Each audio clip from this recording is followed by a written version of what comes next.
Gogoan dut jaio nintzen eguna. Handitasunean ospatu zuten.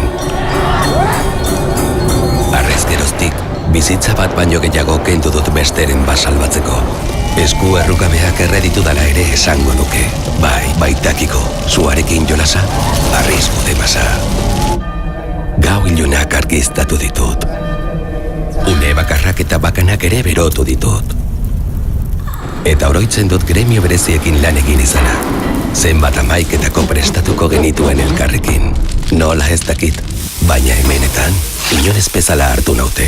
Une askoren lekuko izan naiz. Barreak, parrandak, lana, aitormenak, baiezkoak, ezezkoak, tratuak, sekretuak, eta orain konta ezin ditzakedan gehiago. Pastarnak uzten dituen horietakoa naiz. Eta amorrua piztu izan duenekoa ere bai, baina interes puntu batekin. Arrazionaltasunez, nortasunez.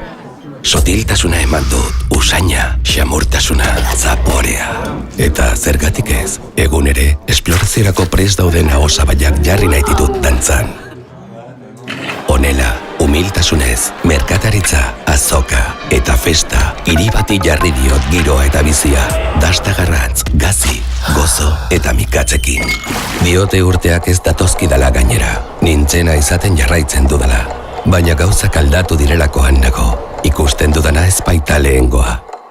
Orain, ardoa ez da pitxerrean banatzen, ez da txikitoen basoetan ere. Emakumeak ikusten ditut non nahi, griseletan, mahaietan, gozatzen. Gazte belaunaldiek maixuen egiteko moduari eusten diotela ere ikusten dut. Konpromisoa, iraunkortasuna, taldea, ilusioa. Ni hemen egoteak baina badu arrazoia.